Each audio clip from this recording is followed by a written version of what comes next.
Cek. Hah?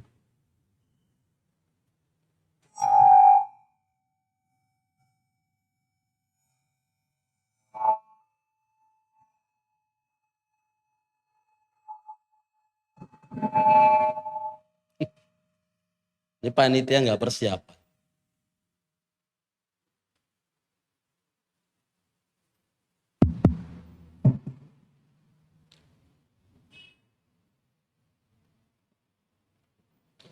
Bismillahirrahmanirrahim. Assalamualaikum warahmatullahi wabarakatuh.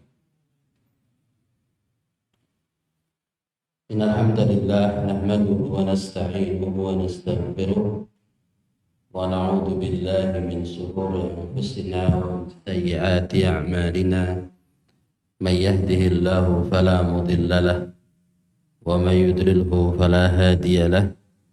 وأشهد أن لا إله إلا الله وحده لا شريك له وأشهد أن محمدا عبده ورسوله صلى الله عليه وعلى آله وأصحابه ومن تبعهم بإحسان إلى يوم الدين.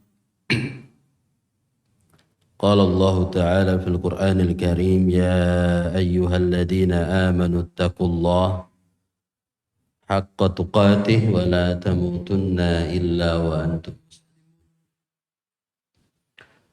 أما بعد فإن أصدق الحديث كلام الله وخير الهدي هدي محمد صلى الله عليه وسلم وشر الأمور محدثاتها إن كل محدثة بدعة وكل بدعة ضلالة وكل ضلالة في النار.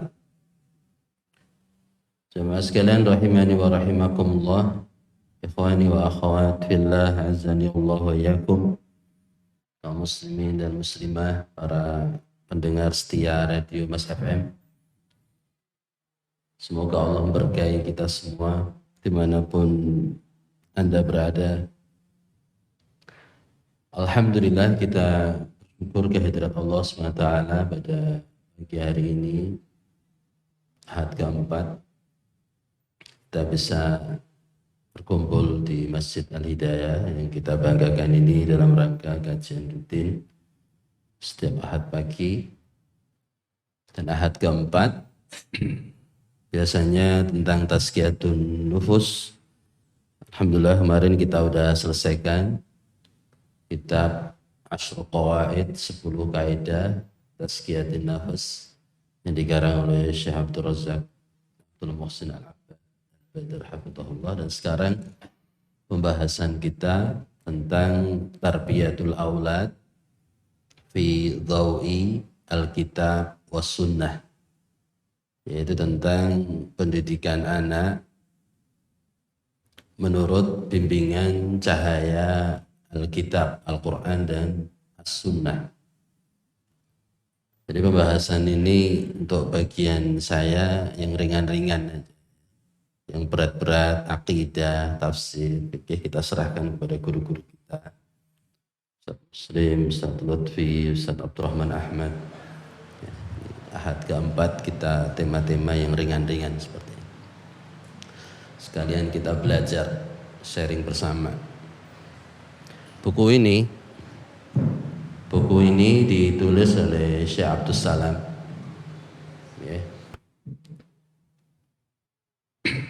bin Abdullah As-Sulaiman. Masih hidup beliau, hafizahullah. Beliau tinggal di Riyadh, Saudi Arabia, dan termasuk salah satu anggota Komite Dewan Fatwa Saudi Arabia dipimpin oleh Syekh Shalih Al-Fauzan, MU, Majelis Ulamanya Saudi Arabia. Baik. Pembahasan yang pertama yang disampaikan oleh beliau dalam kitabnya ini, Tarbiyatul Aulad fi Dhawil Kitab wa Sunnah.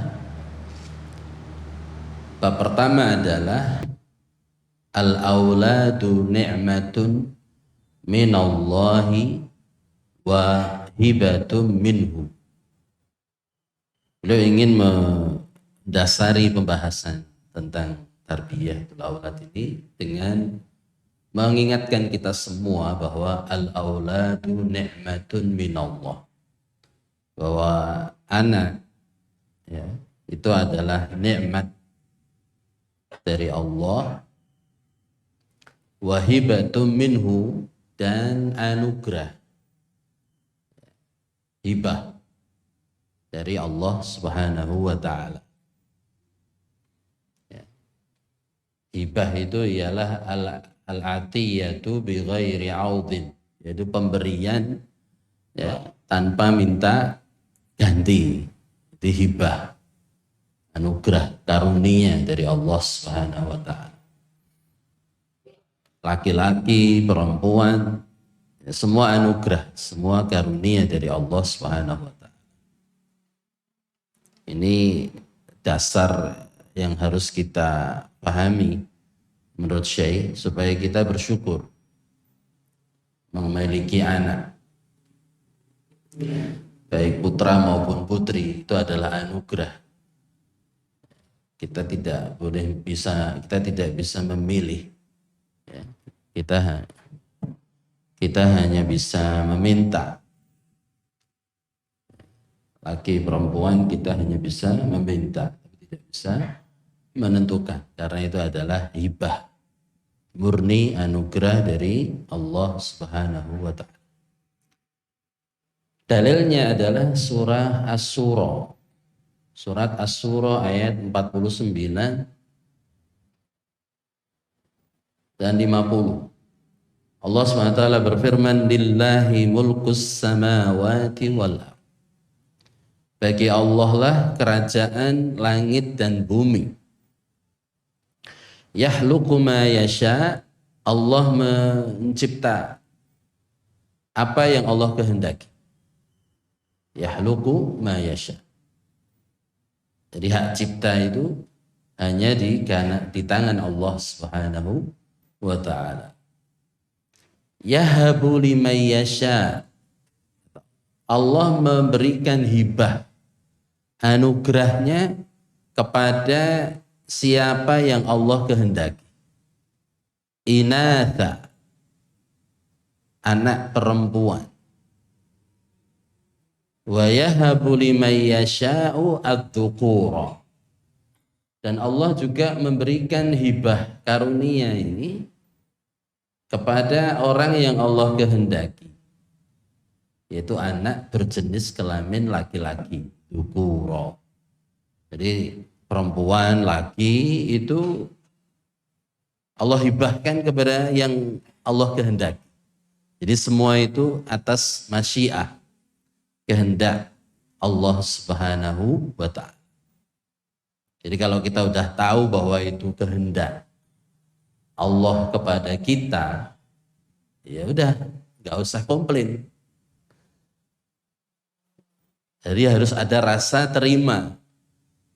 Pengennya laki dikasih perempuan, ya terima. Ya, keinginan kita belum tentu lebih baik daripada kehendak Allah. Tapi kalau Allah menghendaki untuk kita sesuatu, pasti baik. Walaupun itu pahit. Di cara memahami takdir itu begitu. Pokoknya Allah kasih kepada kita, itu semua pasti baik. Walaupun itu pahit. Walaupun itu kadang tidak enak. Tidak sesuai harapan, tapi keputusan Allah itu pasti yang terbaik. Mindset seperti ini bisa membantu kita untuk menjalani semua yang Allah takdirkan kepada kita lebih ringan, lebih mudah. Jadi rasa legowo, rasa nerimo. Karena apa? Itu Allah yang kehendaki. Liman yasha. Inatha wa yahabu liman yasha'u ad-dzukura. Laki perempuan tuh Allah sudah ya kehendaki semua. Kemudian ayat 50, au yuzawwijuhum dzukrana wa inatha. Atau Allah kasih gabung dua-duanya. Al-Imam Mujahid mengatakan Ada yang dikasih laki, setelah itu perempuan, habis itu laki-laki, perempuan lagi, gonta-ganti gitu. Itu tafsirnya Imam Al-Mujahid. Tafsir ulama yang lain mengatakan ada yang kembar, laki perempuan. Ada yang campur, laki-laki, perempuan-perempuan, tidak urut. Ada yang perempuan, ada laki. Jadi seperti itu potret ya, anugerah, hibah anak yang Allah berikan kepada hamba-hambanya. Laki, perempuan, dan juga ada yang dua-duanya. Wa yaj'alu man yasha'u aqima. Allah mengatakan Allah juga menjadikan sebagian manusia itu, hamba Allah itu aqim.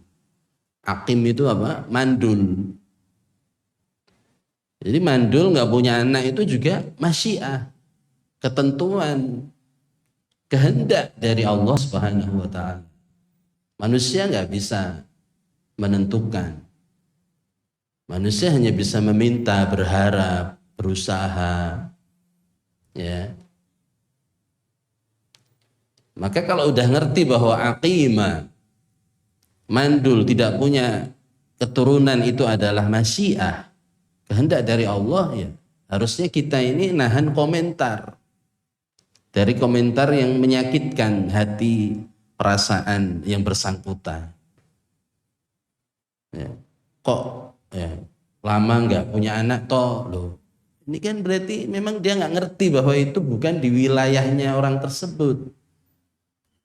Dia mau pontang-panting berobat ke sana ke sini, terapi, usaha. Kalau Allah belum kehendaki, ya nggak terjadi. Tapi kalau dia nggak terapi ke sana ke sini, kalau Allah kehendaki punya anak, bahkan tanpa suami pun bisa, seperti Nabi Isa alaihis salam, atau Nabi Zakaria yang umurnya udah tua renta, istrinya udah nenek-nenek, bisa punya anak. Jadi memang apa? Masyiah, kehendak, yang tujuannya pasti baik. Tujuannya pasti baik. Husnudzon itu baik dan wajib dari kita. Maka kita jangan ngurangi, jangan nambahi beban. Perasaan, pikiran, ya, saudara, kawan, tetangga yang tahan lidah, tahan lisan kita. Jaga perasaan. Dia juga ngerti kenapa sekian lama gak punya anak, dia juga tahu, gak usah ditanya lagi.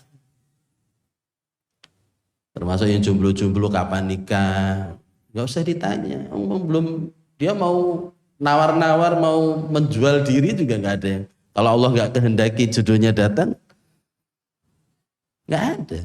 Jadi kita ini ada gak mikirin perasaan orang ketika ya mau melontarkan sesuatu dari lisan kita. Lisan ini paling banyak dosanya.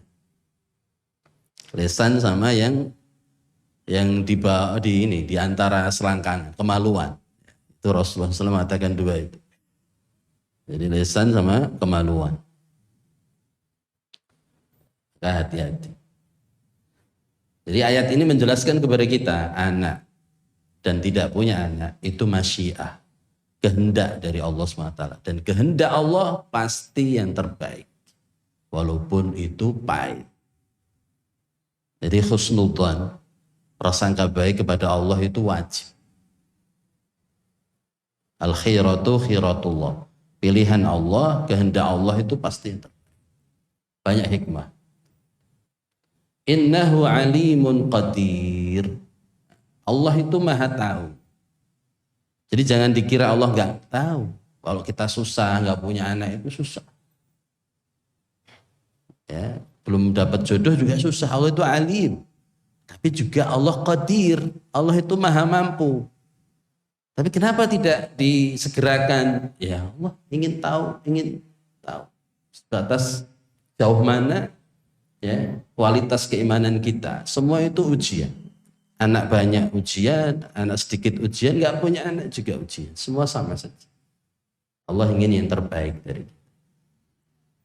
Ini Syekh membuka pembahasan ini dengan mengingatkan kepada kita tentang bahwa ya anugerah Allah tentang keturunan ini ya itu memang tahta masyiatillah, di bawah kendali, di bawah kehendak Allah SWT. Kita hanya bisa meminta, memohon, berharap, ikhtiar, usaha. Qala Ibnu Atiyah, berkata Imam Ibnu Atiyah fi tafsirihi, di dalam tafsir beliau Al-Muharrar Al-Wajiz, beliau mengatakan bada'a subhanahu bidzikril inath. Di dalam ayat tersebut Allah Subhanahu wa taala memulai dengan menyebut jenis kelamin perempuan, inatha, sebelum dukuro. Jadi disebut jenis kelamin perempuan, anak perempuan sebelum jenis kelamin laki-laki, putra. Tujuannya apa? Kata beliau tasrifan lahunna, sebagai bentuk pemuliaan Allah kepada para wanita. Ya. Liyuhtamma bisawnihinna, supaya semua perhatian untuk menjaga wanita, putri-putrinya, anak-anak perempuan. Wal ihsani ilaihinna, dan berbuat baik kepada wanita. Wa yaqulu Wathilah bin al-Asqa rahimahullah, inna min yumnil mar'ati tabkiruha bil unsa qabla dzakari. Imam Wathilah bin al-Asqa rahimahullah beliau mengatakan termasuk barokahnya wanita. Jadi wanita itu adalah makhluk yang diberkahi Allah SWT.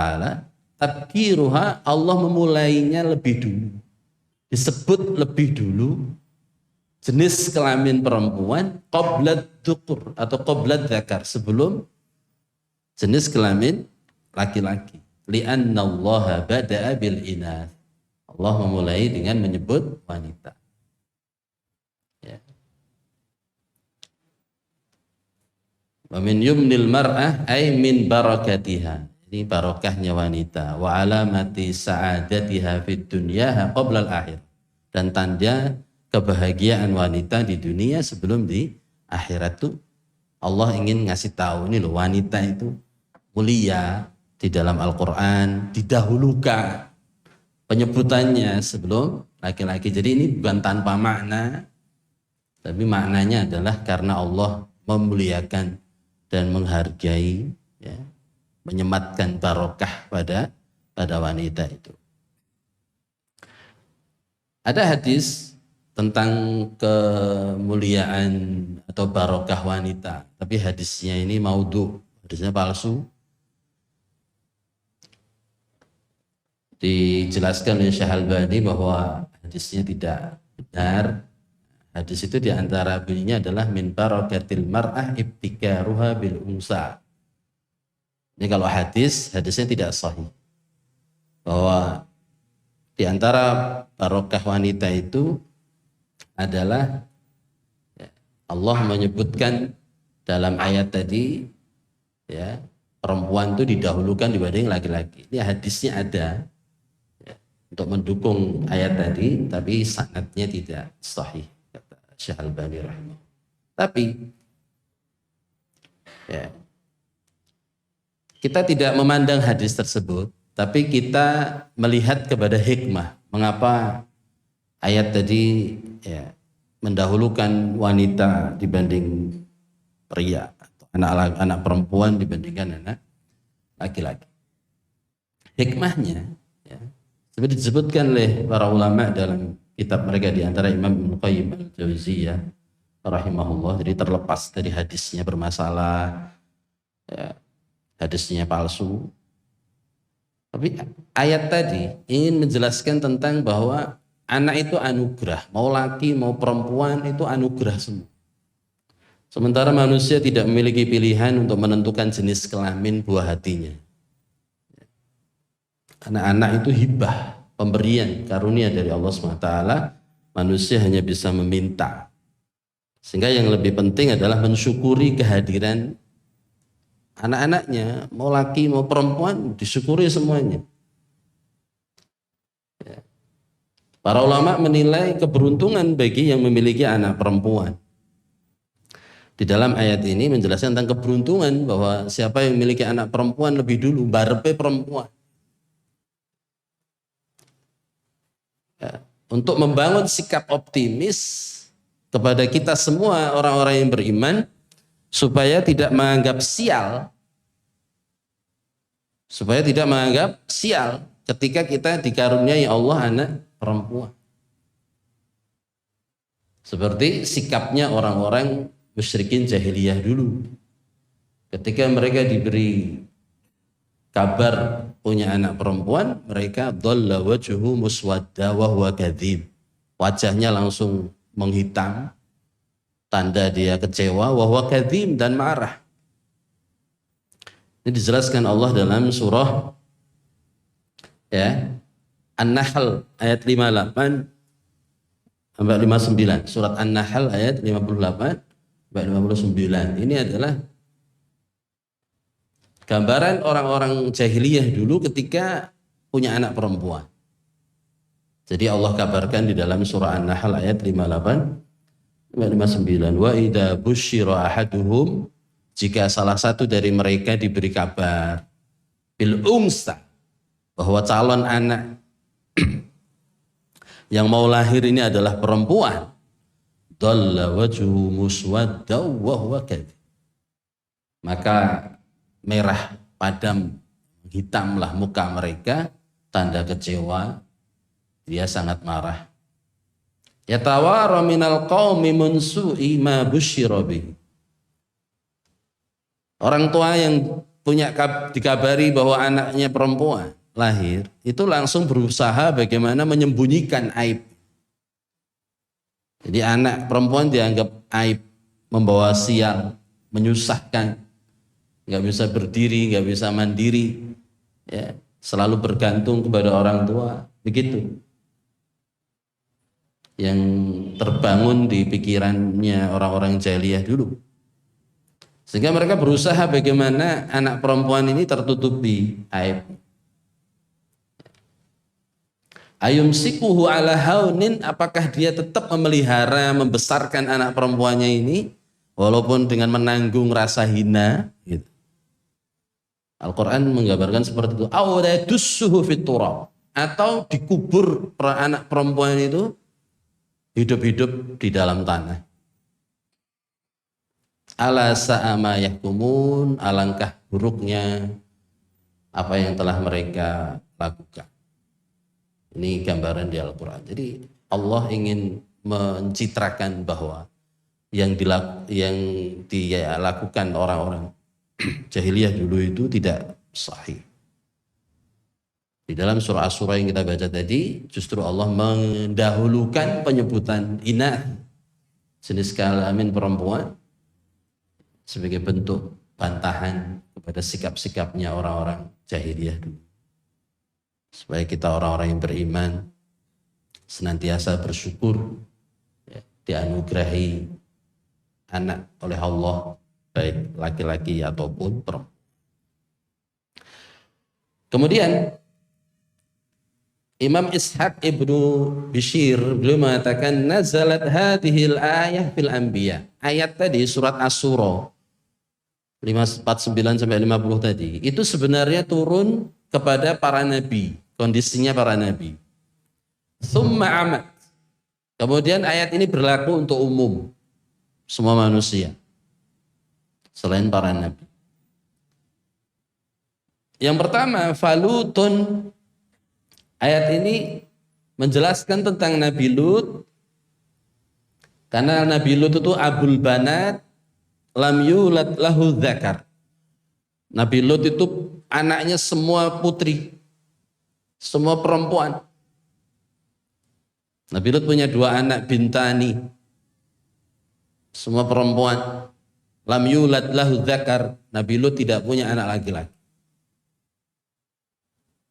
Ya. Kemudian wa Ibrahim alaihissalam abul aulad. Sedangkan Nabi Ibrahim anaknya semua laki-laki. Lam yulad lahu unsa. Tidak punya anak perempuan. Ada Ishaq, ada Ismail. Sebagian ulama ahli sejarah mengatakan Nabi Ibrahim itu anaknya 8. dan semuanya nabi.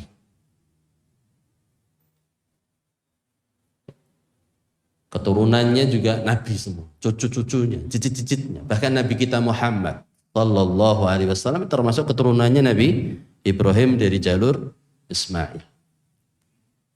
Nabi Ibrahim disebut Abul Anbiya, bapaknya para nabi, karena 25 nabi dan rasul yang disebut dalam Al-Quran, 19-nya itu keturunannya Nabi Ibrahim semua. Abul Anbiya, bapaknya para nabi. Jadi yang pertama Lut, putri semua. Yang kedua Ibrahim, putra semua. Yang ketiga kata Imam Ishaq Ibnu Bashir, Muhammad, Nabi kita Muhammad sallallahu alaihi wasallam, wulida lahu sinfani. Nabi Muhammad SAW dianugerahi dua-duanya. Punya putra, juga punya putri. Ya. Nabi Muhammad SAW putranya ada 3. Ya. Barepnya Rasulullah itu namanya Qasim. Lahir sebelum beliau diangkat menjadi Rasul. Dari istri pertama yaitu Khadijah. Maka beliau kunyahnya Abu Qasim. Jadi bagi kita semua yang punya anak namanya Qasim, dilarang pakai nama kunyah Abu Qasim. Karena Rasul mengatakan, "Uqnu, pakailah nama kunyah." Kunyah itu Abu, Ummu, Ibnu, Bintu, gitu. Wala taknu bikunyati, tapi jangan pernah pakai kunyahku, kata Rasulullah. Kunyah Rasul itu Abul Qasim. Tapi anakku Qasim, Ustaz, gimana? Pokoknya pakai Abu lainnya. Ada Qasim, ada Muhammad, ada Abdullah, oh pakai Abu Muhammad, jangan Abu Qasim. Walaupun anak kita memang ada yang namanya Qasim. Bisa dipahami ya? Nah. Itu barepnya Rasulullah, ada Qasim. Dan laki-laki lagi namanya Abdullah. Abdullah ini lahir ketika Rasul sudah jadi Rasulullah, sudah jadi Nabi, sudah jadi Rasul. Maka Abdullah ini juga dijuluki At-Tayyib atau At-Tahir. Kemudian ada lagi yang laki-laki namanya Ibrahim. Ini dari Maria Kiptiyah. Itu budak perempuan dari Kipti, dari suku Kipti, Mesir. Semua putra Rasulullah SAW wafat ya di waktu kecil. Qasim itu usia 2 tahun. Abdullah juga berapa bulan begitu. Ibrahim itu 18 bulan. Ya, ketika anak kecilnya, anak putra Rasulullah wafat, Rasul pernah menangis, sempat menangis dan sedih. Dan putri beliau ada 4. Ada Ruqayyah, ada Ummu Kulthum, Zainab yang paling tua, kemudian Fatimah yang paling kecil. Wallahu a'lam bishawab. Ini putra dan putri Rasulullah SAW, putri-putri Rasul semua masih hidup. Bahkan ada yang meninggalnya setelah Rasulullah SAW wafat, seperti Fatimah. Ada yang wafat sebelum bapaknya wafat, ada yang wafat setelah Rasulullah SAW wafat. Tapi putranya semua udah. Hikmahnya diantaranya disebutkan para ulama supaya tidak ada ghulu dari orang-orang Islam yang memang jahil, ya, sehingga mengkultuskan ahlu bait, keturunannya Rasulullah. Kita bisa saksikan bagaimana orang Syiah mengkultuskan Husain, cucu Rasulullah SAW dari garis Fatimah, dan Ali bin Abi Thalib dikultuskan oleh orang-orang Syiah. Cucu beliau ini Al-Husain, ya, bahkan kejadian kematian beliau setiap 10 Muharram dirayakan sama orang Syiah dengan perayaan tadbir, menyiksa. Tadbir itu menyiksa diri, memukul, menyakiti dengan senjata tajam, rantai dan sebagainya, sebagai wujud ikut merasakan ya sakit atau kematiannya Al-Husain radhiyallahu anhu. di Karbala. Karbun Wabala, sebuah tempat di Irak. Nah, ini bisa dibayangkan kalau putra-putra Rasulullah masih hidup.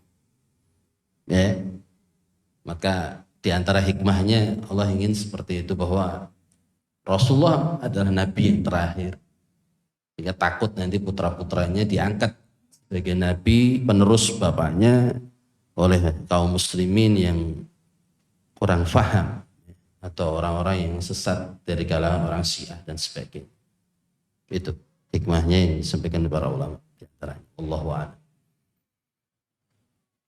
Kemudian jadi tadi ya, ada nabi yang putri semua, ada yang nabi putra semua keturunannya, ada nabi yang putra putri, Nabi kita Muhammad SAW. Dan yang keempat, ada nabi yang tidak punya keturunan, yaitu Yahya ibnu Zakaria.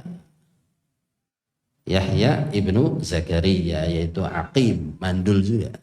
Kalau Zakaria kan, Nabi Zakaria punya anak namanya Yahya. Sekian puluh tahun, ya, istrinya juga diberi kabar, fabasyarnahu bigulamin ismuhu Yahya, itu juga udah sepuh. Karena tadi kembali ke ayat yang kita sampaikan tadi, bahwa ini masih kehendak Allah. Allah kalau berkehendak tidak ada yang mustahil. Sekalipun manusia memvonisnya aneh-aneh, tapi Allah tidak ada yang mustahil. Walaupun manusia memustahilkannya. Maka saran untuk beberapa teman-teman mungkin yang belum dikaruniai putra, karuniai keturunan, yang kita lakukan hanyalah meminta, berharap, ya, dan bersabar. Dan kita semua membantu kesabaran saudara kita dengan cara menahan lisan, dengan tidak mempertanyakan dan segala yang nggak penting. Baik. Jadi 4 keadaan para nabi kita. Dan ini kata Syekh tadi, itu Imam Ishaq ibnu Bishir rahimahullah, berlaku untuk semua. Kita juga begitu. Ada yang dikaruniai putri semua, gitu. Abul Banat. Ada yang dikaruniai putra semua, Abul Banin. Ya, 5 itu. Ada Dokter Reza di sini? Nggak ada. Putri semua tuh Dokter Reza. Ada yang 5 laki semua, Pandowo. 5. Ada yang dikaruniai putra putri campur, semua sehat. Ada yang wafat duluan. Kalau di total mungkin belasan. Banyak yang gugur dan sebagainya. Semua itu adalah anugerah dari Allah SWT. Yang masih hidup anugerah. Kita bertanggung jawab untuk membesarkannya di atas kesolehan. Yang sudah wafat wajib disabari, bahwa itu adalah tadi masyiah, kehendak dari Allah. Dan dengan kesabaran kita, anak-anak yang wafat tadi insya Allah akan menjadi tameng atau tabir untuk kedua orang tuanya dari api neraka. Jadi tidak ada yang muspro, tidak ada yang sia-sia, semua anugerah. Baik yang janin kecil yang belum berbentuk ataupun sudah berbentuk kemudian hilang atau meninggal dunia, semua adalah anugerah. Kuncinya adalah sabar. Dan jangan takut punya anak banyak. Atau jangan pernah ikut-ikutan jargon atau propaganda orang-orang yang ngerti agama. Nikah bukan untuk punya anak. Child free atau apa itu. Gak arti bahasa Inggris. Jadi nikah tapi gak ingin punya anak. Anak dianggap sebagai pengganggu. Jadi tujuan menikah itu hanya untuk seneng-seneng aja. Ini pacaran terus katanya. Padahal anak itu qurratu a'yun, penyejuk mata, pelengkap kebahagiaan dalam rumah tangga. Satu sisi banyak orang ingin anak, maka dia menikah. Menikah 1 nggak punya anak, menikah 2 dia. 2, 3, 4 untuk berketurunan. Nah ini malah nggak pengen punya anak, pengen punya keturunan. Ini berlawanan dengan pesan dari Nabi kita Muhammad SAW. Rasul mengatakan tazawwadu Al-wadud, al-wadud. Nikahilah wanita yang penyayang, yang subur. Tujuannya apa? Yang subur supaya punya anak banyak. Wa ana mukatsirun bikumul umam. Nanti aku di hari kiamat itu berbangga-bangga dengan banyaknya umatku atas para nabi yang lain. Jadi umatnya Rasulullah itu yang paling banyak. Ya. Dan itu beliau katakan ana mukatsirun bikumul umam. Jadi senang banget dengan jumlah umatku yang sangat banyak. Kalau sampai terbetik di kepala kita, nanti siapa yang ngurusi, nanti gimana sekolahnya dan sebagainya. Maka ini adalah pola pikir orang-orang jahiliyah dulu. Kenapa mereka menimbun anaknya hidup-hidup, membunuh anaknya hidup-hidup? Karena apa? Takut miskin. Takut gak iso ngopeni. Di Al-Quran dikatakan, nahnu narzukukum wa iyyakum, nahnu narzukuhum wa iyyakum. Kami, kata Allah, yang menanggung rezeki anak-anakmu itu, dan juga kamu, wahai bapak dan ibu, wahai orang tua. Allah tegaskan begitu. Kami yang menanggung mereka dan menanggung kedua orang tuanya. Ini tentang keyakinan. Ini adalah tentang keyakinan yang ada di dalam hati kita. Iman. Sejauh mana iman kita? Bahwa setiap anak yang lahir itu membawa rezekinya masing-masing. Tapi kita ini terlalu lama terdoktrin dan menyantap itu tadi subhat-subhatnya orang-orang jahiliyah itu, atau orang-orang yang liberal, orang-orang yang sekuler, yang tidak percaya sama Al-Quran. Itu orang-orang Islam ketakutan punya anak, ya, bahkan membatasi, karena dia merasa tidak mampu membiayai. Memang siapa yang membiayai ini? Termasuk orang tua yang ketakutan masukin anaknya ke pondok, nanti bulanannya gimana dan sebagainya. Padahal dia tahu pondok pesantren untuk saat ini solusi. Di tengah gempuran fitnah, internet, game di kalangan anak-anak, gak ada tempat sekolah kecuali pesantren yang lebih nyaman untuk anak. Senakal-nakalnya mereka, susah diatur mungkin di pesantren, banyak pelanggaran. Mereka sholat 5 waktunya terjaga. Setiap hari mereka pasti menghafal Al-Quran. Ibadah-ibadah yang mereka jaga tiap hari karena ada bimbingan dari para guru, para asatidzah pesantren, itu yang akan membawa keberkahan kepada anak itu suatu saat nanti, kalau nggak sekarang. Tapi kita ingin instan.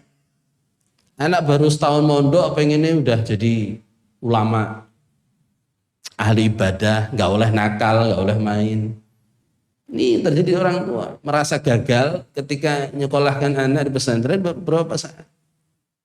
Kita harus yakini bahwa apa yang mereka amalkan di pondok itu dari amal soleh, sholat jamaah, baca Quran, menghafal ini itu pasti akan membawa keberkahan kepada anak itu sendiri suatu saat.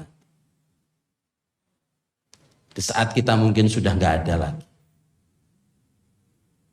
di saat mungkin kita udah sepuh, karena kita bekali mereka dari kecilnya. Masanya masa nakal ya, kita tinggal arahkan. Masanya dia anak penasaran, pengen coba ini, coba itu. Jadi dinikmati aja proses sambil diarahkan. Jangan pengen punya anak yang sepaneng, drujur, apik terus. Ya. Meneng, dingklo, malah bahaya gitu. Di rumah mundekem, mojo, mau punya anaknya tadi. Pengen punya anaknya gitu. Atau anak yang aktif, kreatif, tapi bisa terarah. Nah, kadang anak itu anugerah dari Allah, tapi kadang juga bisa menjadi neraka untuk orang tuanya karena orang tuanya salah asuh. Kalau anak, sekolah anak banyak, sayangnya sekolah orang tua ini yang belum pernah ada. Padahal mengasuh anak itu, punya anak itu juga wajib punya ilmunya. Harus ada ilmunya. Sebelum menikah itu ilmu yang dipelajari jangan cuma ilmu di malam pertama. ilmu bikin anak, tapi juga ilmu didik anak. Ya dibaca ilmu buku Sutra Ungu, Sutra Mas, Sutra apa gitu ya. Baca juga buku cara mendidik setelah anak ini lahir atau bahkan sebelumnya, di waktu di janin, jadi ya, di perut ibunya itu udah mulai tarbiyah di situ.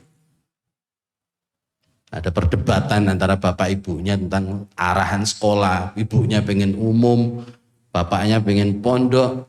Umum kenapa? Karena gajinya sedikit, karena ekonominya tipis. Kalau pondok mahal katanya, titipkan sama Allah Subhanahu wa Ta'ala. Pondok pesantren itu tahu semua. Bagaimana kapasitas wali-wali santri itu tahu. Dan mereka sudah bikin terobosan-terobosan, solusi-solusi bagaimana sekiranya ini. Semua atas karunia dari Allah SWT, bahwa semua yang berjalan di atas petunjuk Allah, Allah akan mudahkan. Anjahadu fina lanahdiyannahum subulana. Tapi kita ketakutan dulu. Akhirnya anaknya disekolahkan di umum. Pusing dia 24 jam pikiran. Sholatnya nggak terkendali, ditinggali kerja. Ya, kawan-kawannya nggak terkontrol. Nggak ada anak di kampung sekarang nggak megang HP, hampir semua udah pegang. Ya, apa yang dilakukan dengan HP mereka? Banyak maldharat, banyak kerusakan dibanding manfaat, daripada manfaat. Orang tuh udah tahu itu. Tapi kadang kita sendiri yang ingin menjerumuskan dan menanggung nantinya, sehingga anak ini bukan menjadi surga, qurrata a'yun kita, tapi menjadi neraka kita di dunia. Karena menyusahkan orang tuanya, bikin gak bisa tidur orang tuanya. Maka keyakinan ini ya penting, harus dibangun. Bismillah. Masukkan dia ke lembaga yang sunnah, lembaga yang menjaga ya agama anak itu. Bismillah. Titipkan sama Allah SWT. Allah yang akan menjamin. Banyak jalan. Kita orang tua udah skeptis. Dan banyak pondok-pondok yang gratis, yang murah, tapi nggak murahan. Ya, nggak harus mahal. Pondok mahal itu memang harus ada, karena ada jamaah-jamaah wali-wali santri yang memang nek murah ki murahan dianggap.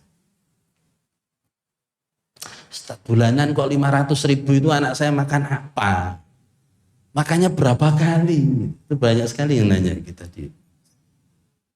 Kenapa masih istiqomah 500.000? Tapi memang harus ada yang 5 juta itu ada, karena ada orang yang memang kapasitasnya gajinya itu kalau naik 500.000 ki enteng. Harus ada pondok yang pertengahan, middle, ada yang tinggi, ada yang bawah. Dan semua alhamdulillah udah ada. Ya, Tangen ada Pak Lukito, ya. Kemudian nanti ada di Masaran, di Darul Qura mau buat, kemudian Ibnu Abbas sudah ada, Al-Khuwa. Semua alhamdulillah bergerak untuk menjembatani, memfasilitasi kebutuhan generasi-generasi kaum muslimin yang akan datang. Tinggal orang tua. Pondok mahal. Ya iyalah, makan ditanggung siapa? Tanggunglah untuk anak-anak itu yang nanggung sendiri dari orang tuanya. Kita sering kadang hitung-hitungan masalah agama, tapi kita jor-joran masalah dunia, nggak eman-eman, nek masalah dunia. Tapi kita eman-eman banget kalau itu masalah agama anak-anak kita. Ya harus dirubah. Baik, itu pembahasan pertama dari kitab ini, yaitu tentang pengingat bahwa anak itu anugerah dan hibah dari Allah SWT, ya, rasa nerimo, ya, rasa syukur, anugerah, doa terus. Kalau anaknya sekarang belum sesuai harapan, doa. Dan yang paling pokok adalah jangan lupakan kesolehan orang tua itu sendiri sebagai bekal untuk mendidik anak. Jadi kadang orang tua itu tinggi harapannya kepada anak menjadi soleh, soleha, tapi orang tuanya jauh dari harapan. Padahal ayat-ayat menjelaskan kesolehan orang tua itu berperan penting, peran pokok kepada kesolehan anak-anak. Ini orang tua tidak hanya orang tua kandung ya, orang tua didik juga. Jadi kita kadang serahkan anak kita ke guru-guru yang dia ngerokok tiap hari. Ke guru-guru yang dia sholatnya aja nggak terjaga. Suruh didik anak kita. Ya jangan sampai seperti itu. Yang bimbing anak kita, yang didik anak kita harus orang-orang yang ngerti ilmu agama dan mengamalkan. Sholatnya terjaga, akhlaknya mulia. Karena kesolehan guru, kesolehan orang tua itulah modal penting. Ya. Harus bisa digugu dan ditiru, menjadi uswah hasanah untuk orang tua, untuk anak-anak didiknya. Abdullah bin Mas'ud radhiyallahu anhu, setiap dia melihat anaknya, ya, dia mengatakan, wahai anakku, aku akan tingkatkan ibadahku untuk kesolehan. Jadi ketika beliau sholat, beliau ingat anak. Akhirnya sholatnya ditambahi, sholat sunnah. Ketika dia beramal, dia ingat anak. Dan dia niatkan supaya amal ini juga membawa berkah kepada anak-anak dan keturunannya. Begitu orang tua. Karena masa depan mereka itu bukan di wilayah kita. Wilayahnya Allah SWT, maka kita titipkan kepada Allah dengan cara kita layak memang untuk dikaruniai anak yang soleh. Karena kita memang anak orang tua yang soleh dan wallahu a'lam bishawab. Ini bisa kita kaji pada pagi hari ini, bermanfaat. Jika ada salah-salah kata mohon dimaafkan. Insyaallah kita akan lanjutkan pada pertemuan yang akan datang tentang tarbiyatul aulad. Mungkin itu sebelum kita akhiri, mungkin ada pertanyaan. Monggo, Pak.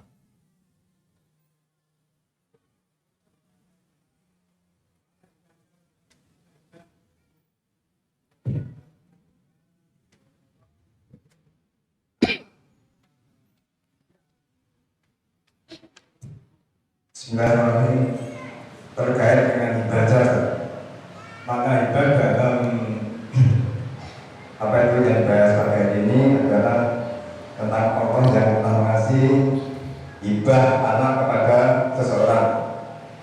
Lalu ada hibah semisal orang tua mengasihi harta atau materi kepada anak. Itu apa maknanya beda, Ustaz? Maka hibah sendiri yang saya tanyakan. Demikian, Assalamualaikum warahmatullahi wabarakatuh. Hibah itu pemberian. Tadi pemberian apa, Pak? Betul Pak jelas, tanah.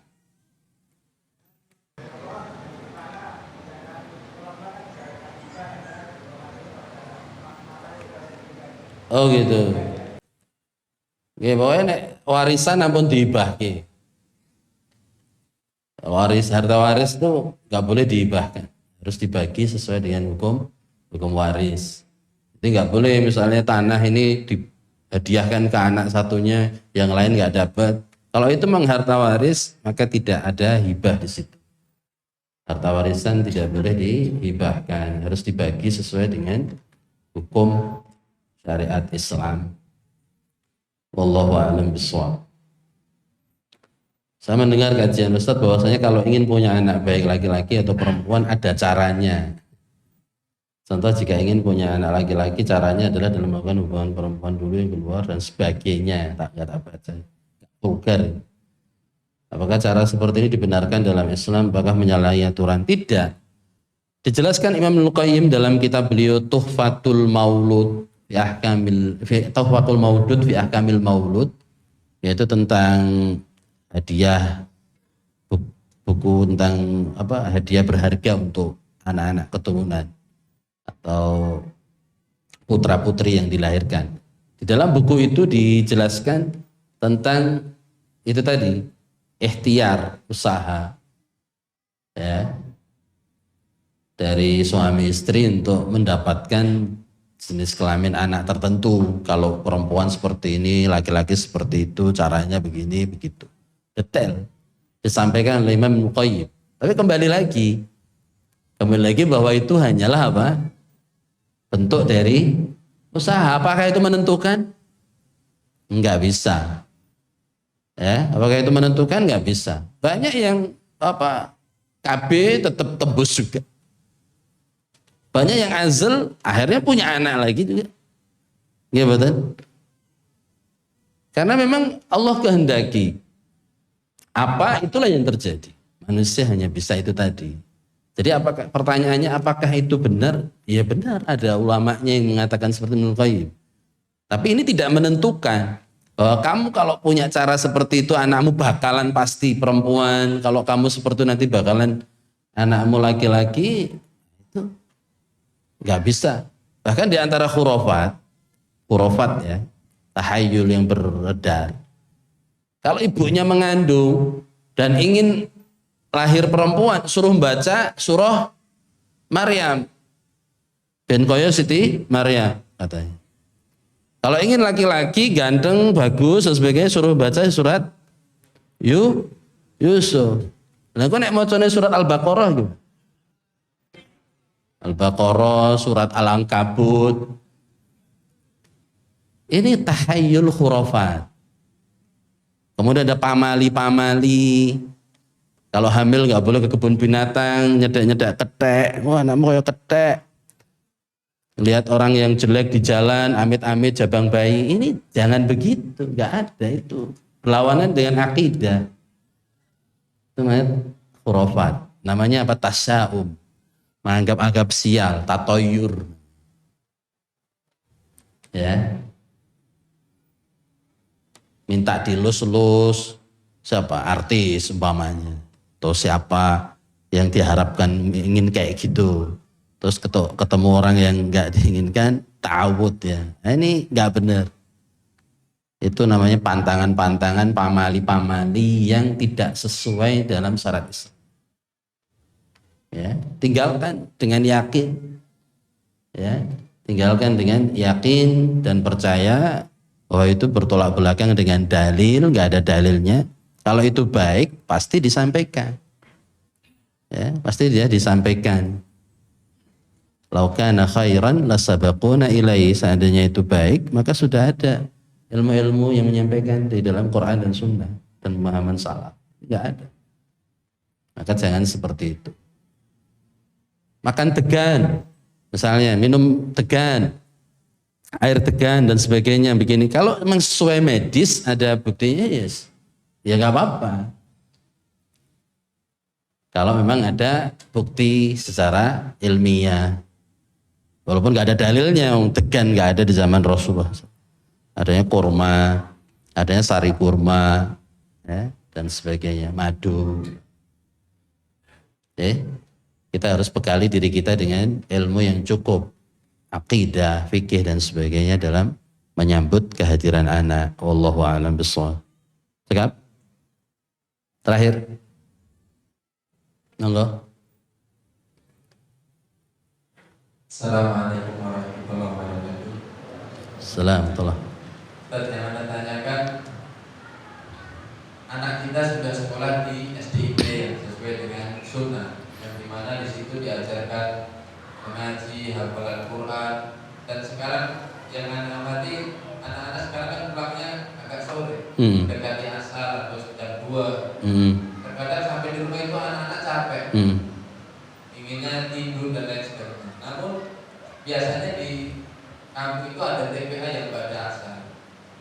Nah, pertanyaannya anak, apakah kita sebagai orang tua masih tetap menganjurkan anak kita untuk menghadiri TPA yang ada di kampung kita atau mencukupkan yang ada di sekolahnya? Iya. Kalau saya, ini saya ya, karena nggak ada teorinya. Kalau saya nggak TPAK. Saya cukupkan di sekolahan, tapi saya tidak sekolahkan TPA. Nah, TPA sekarang juga nggak jamin.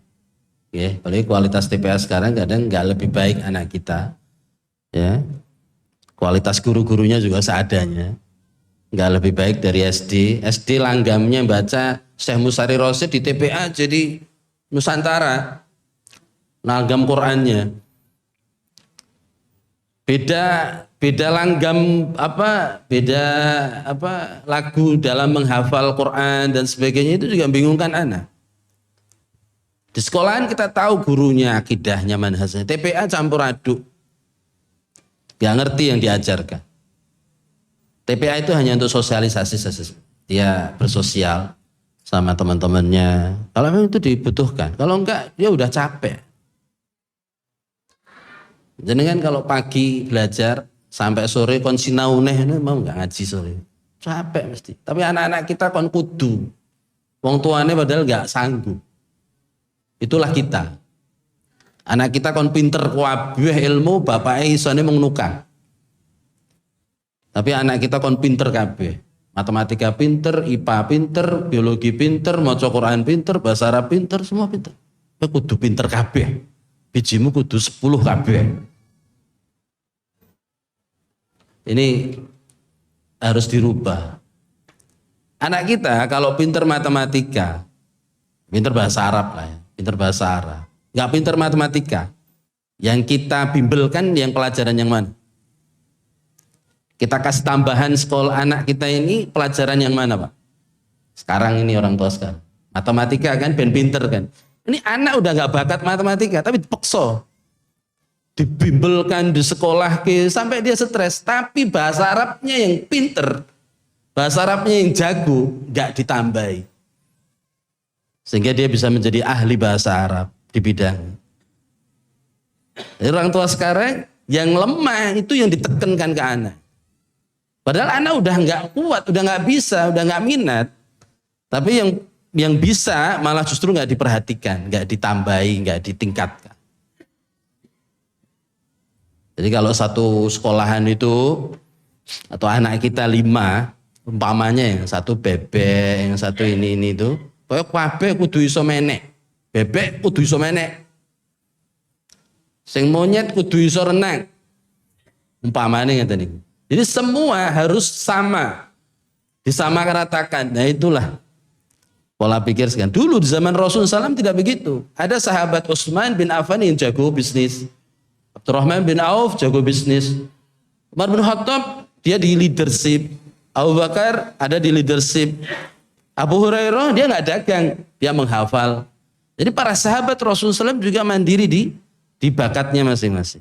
Khalid bin Walid jago perang, ahli perang, strategi dan sebagainya. Tapi nggak pintar dagang. Rasulullah SAW tidak memaksa Umar supaya jadi Abdurrahman bin Auf.